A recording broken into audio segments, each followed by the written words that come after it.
Voilà, on va corriger l'exercice numéro 4 du bac blanc sur le vol d'un drone.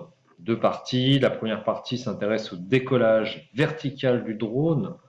On a déjà une idée donc de sa trajectoire, ce sera une droite verticale.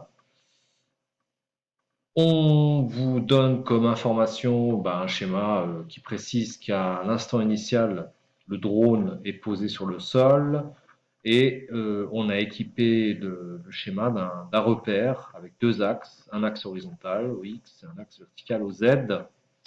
Ensuite, on nous donne deux graphes, l'évolution de l'altitude au cours du temps, avec même l'équation de la courbe. L'altitude Z est égale à 1 fois t au carré.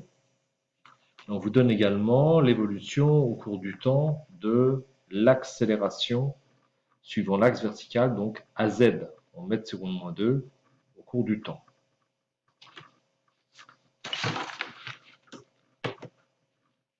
La première question nous demande si, on va y arriver, si le mouvement du drone est uniforme. Et on nous demande de justifier. La première chose à dire, c'est que un mouvement est uniforme si la vitesse est constante. Alors, on n'a pas le graphe qui nous donne l'évolution de la vitesse au cours du temps, mais on constate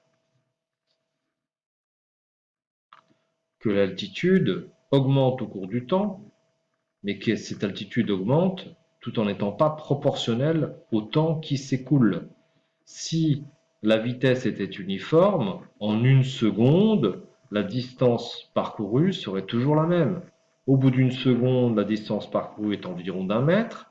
La seconde suivante, on passe à l'altitude de quasiment 4 mètres, donc on voit bien que la vitesse n'est pas constante. Deuxième façon de répondre, on peut dire que la vitesse du drone, qui est donc ici une vitesse suivant la direction verticale, donc Vz, est par définition la dérivée de z par rapport au temps. Si le mouvement est uniforme, cette dérivée devrait être nulle. Cette dérivée, devrait être constante. Ici, je dérive une fonction assez simple en mathématiques, t carré, la dérivée de t carré, c'est 2t. On voit bien que Vz va changer lorsque t change. Donc il ne s'agit pas d'un mouvement uniforme.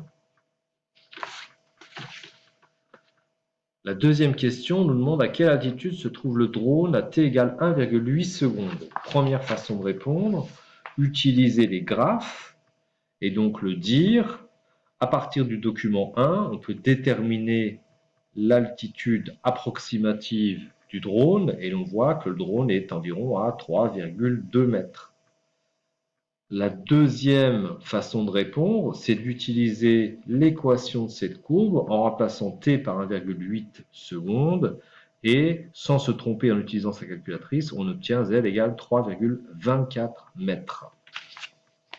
La question A3 maintenant, établir l'équation de Vz au cours du temps et ensuite indiquer la vitesse du drone à 4 mètres. Donc Vz au cours du temps, je l'ai déjà fait. Donc voilà l'équation. Ensuite, quelle est l'altitude du drone lorsqu'il se trouve à 4 mètres d'altitude? Eh bien, c'est une question complexe puisqu'il y a deux étapes. À l'altitude de 4 mètres,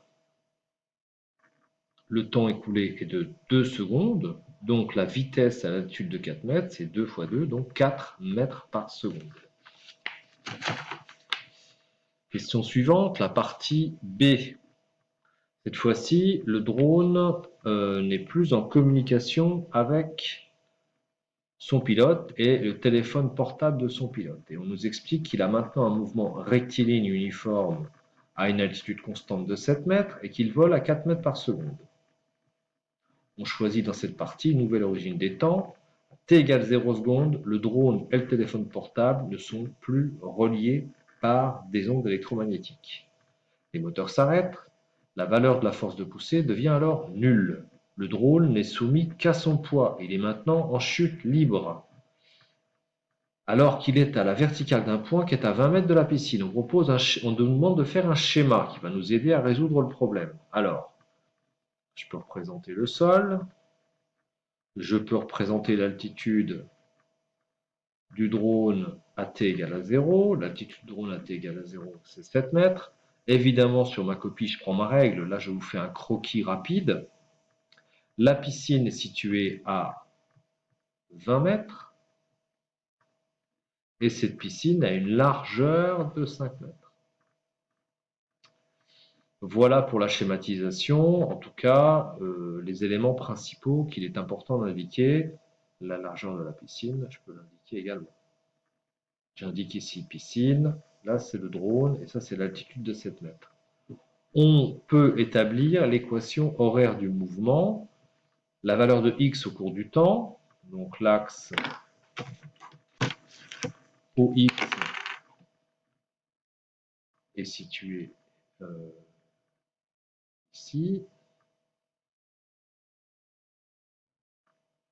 Ça, c'est l'axe horizontal avec l'origine. Et puis l'altitude est indiquée par un axe vertical Z. Vous voyez qu'à t égale à 0, z égale à h, j'ai bien choisi l'origine du repère.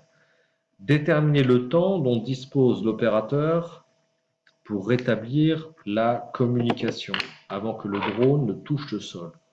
Quand le drone va toucher le sol, z sera égal à 0. Donc j'utilise cette équation en indiquant, donc j'écris sur ma copie ce que je viens de dire. Lorsque le drone frappe le sol, z vaut 0. Donc 0 égale moins 1 demi de gt carré plus h. Chercher l'instant à lequel le drone frappe le sol. Je vais passer h de l'autre côté. Je vois que j'ai un signe moins ici et un signe moins là. Je peux donc les supprimer. Je multiplie par 2. Je divise par g.